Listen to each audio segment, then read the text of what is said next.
ஐயோ கடவுளே, எப்படியாச்சும் என் பொங்கலை பொங்க வச்சிரு. முதல் தடவை அத்தை என்ன மருமகன்ற இடத்துல இருந்து பொங்கல் வைக்க கூப்பிட்டுருக்காங்க. அதுல எந்த தப்பும் நடக்க கூடாது. என் மேல என்ன கோவம் இருந்தாலும் மன்னிச்சிரு. பொங்கலை பொங்க வச்சிருமா. அகிலா, நீ டென்ஷன் ஆகாத, ஒன்னும் ஆகாது. பொங்கல் நிச்சயமா பொங்கும். எல்லாம் உன்னாலதான்.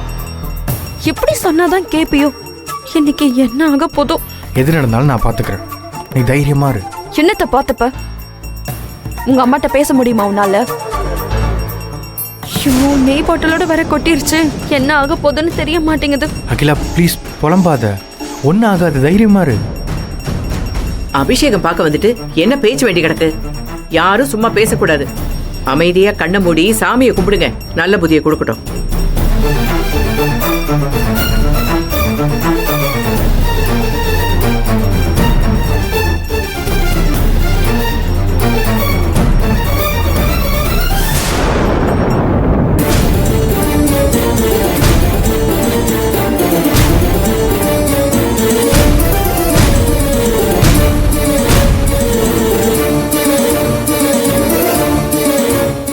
ரொம்ப நேரமா கொதிச்சுக்கிட்டே இருக்கு. எப்பதான் பொங்கும்னு தெரியலையே. பொங்கும் போது பொங்கும். என்ன அவசரம் உனக்கு? ஏதாவது ஃப்ளைட் பிடிக்க போறியா? மா பாருமா. விடு, சும்மா இருங்க.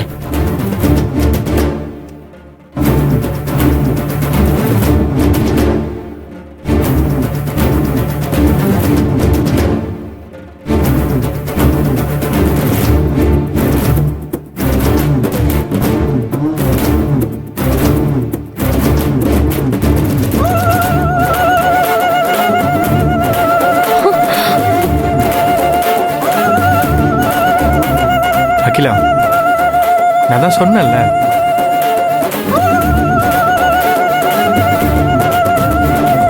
இப்ப ஹாப்பியா? கொலவசத்தை கேட்டுதான் நான் இங்க வந்தேன். மா, கிழக்கு திசையை பார்த்து நல்லா பொங்கி இருக்கு.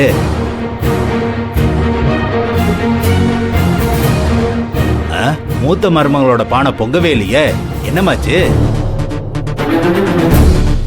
அது 2 வருஷமா பொங்காமையே தான் இருக்கு.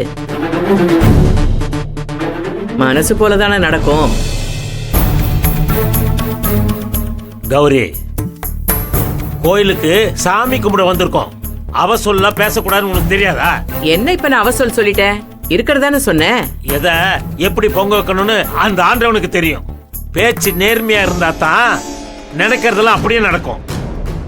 மகா மனசு, நல்லதையே நினைக்கிற மனசு. அவ மட்டும் இல்லனா நாம இப்படி கௌரவமா நின்னுட்டு இருக்க முடியாது. அம்மா, ஒரு பானையாவது நல்லா பொங்கிருச்சுல, 2 பானையும் பொங்கிதான் ஆகணும்னு அவசியம் இல்லம்மா. உங்க சின்ன மருமக உங்க வேண்டுதலை நிறைவேற்ற போறான்னு நினைச்சுக்கோங்க. சின்ன மருமக நிறைவேற்றுவாளா?